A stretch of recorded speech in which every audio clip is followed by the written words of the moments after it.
O Senhor esteja convosco. Ele está no meio de nós. Proclamação do Evangelho de Jesus Cristo segundo João. Glória a vós, Senhor. Naquele tempo, os discípulos disseram a Jesus: Eis, agora falas claramente e não usas mais figuras. Agora sabemos que conheces tudo e que não precisas que alguém te interrogue. Por isto cremos que vieste da parte de Deus. Jesus respondeu: Credes agora? Eis que vem a hora, e já chegou, em que vos dispersareis, cada um para seu lado, e me deixareis só. Mas eu não estou só, porque o Pai está comigo. Disse-vos estas coisas para que tenhais paz em mim. No mundo tereis tribulações, mas tende coragem, eu venci o mundo. Palavra da salvação. Glória a vós, Senhor.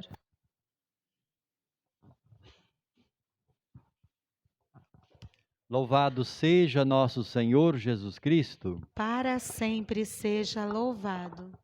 Irmãos e irmãs, então estamos nesta semana, sétima semana, ontem celebramos a Ascensão do Senhor, que nos prepara para a festa de Pentecostes, a vinda do Espírito Santo. Durante todos esses dias, também dias anteriores, nós estamos refletindo sobre o discurso de despedida de Jesus, né? Do capítulo 13 até o 17, é Jesus ali dentro de um contexto de última ceia, que Jesus faz uma espécie de testamento. Vai dando as orientações, vai preparando os discípulos para o acontecimento da sua morte e ressurreição, principalmente da paixão mesmo.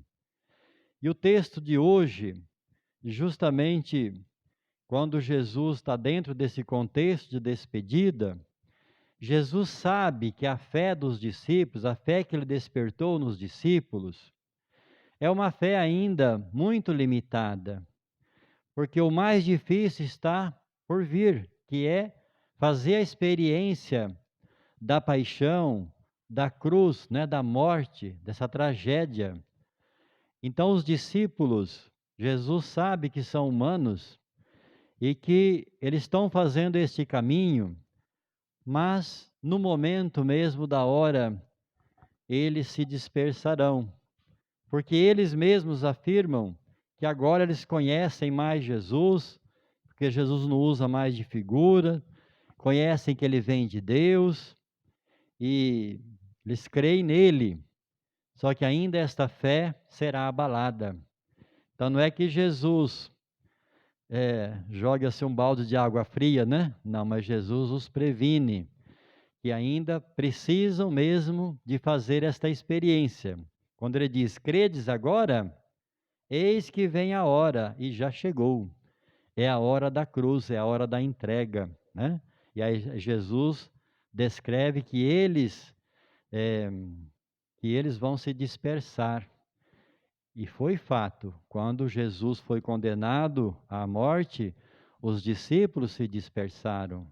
Imaginemos, eles também se sentiram perseguidos, né, pelos judeus, por este tribunal, pelo mundo. Quando São João fala mundo aqui, ele não está se referindo ao mundo cosmo, mas está se referindo todo o projeto que vai contra o projeto de Deus, todo esquema de morte, né, de pecado, de maldade, de desrespeito à vida, tudo aquilo que vai contra o projeto de Deus, que é um projeto de amor, projeto de salvação.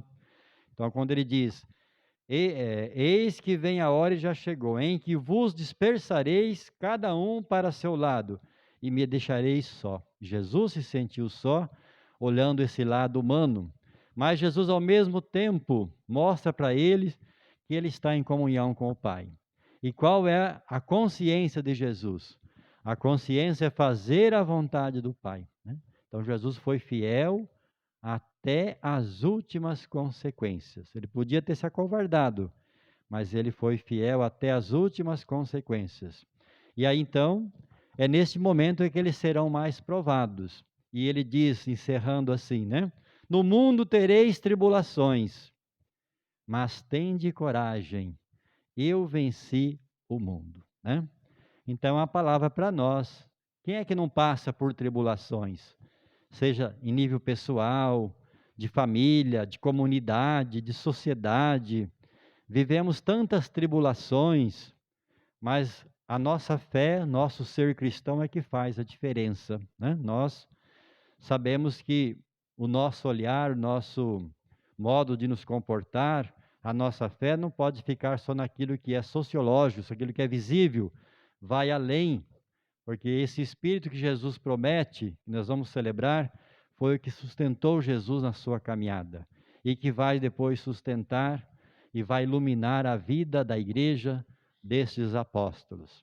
Então, que fique para nós esta palavra de Jesus: tende coragem, eu venci o mundo. Porque nós também temos momentos de fraquezas, não temos?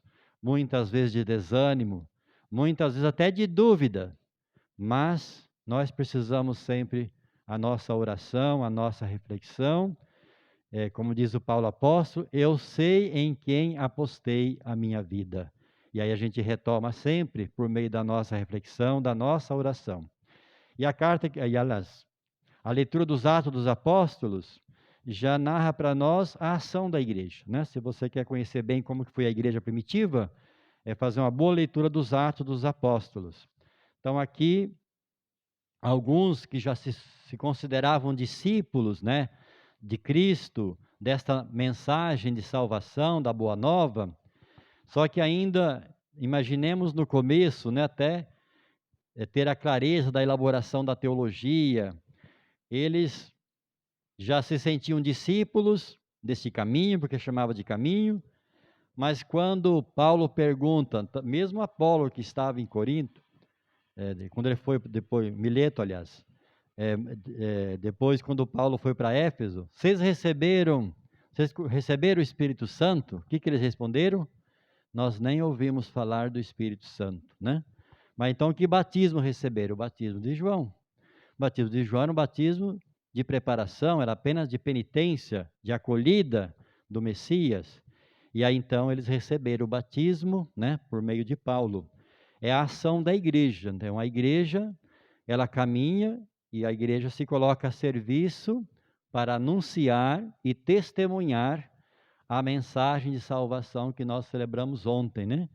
A salvação que vem de Deus. E o pré-requisito para participar da salvação é a fé. É a pessoa crer que Jesus Cristo é o nosso Salvador. E assim Paulo então vai evangelizando o povo de Deus, vai dando o seu testemunho. E assim também hoje nós nos preparamos para a celebração de domingo, que é a vinda do Espírito Santo, porque é Ele que dá sustentação à igreja, ilumina a igreja e a vida de cada um de nós. Que estejamos abertos então durante essa semana, que seja uma semana de muitas graças, muitas bênçãos, para sermos perseverantes em nossa missão. E assim seja. Amém.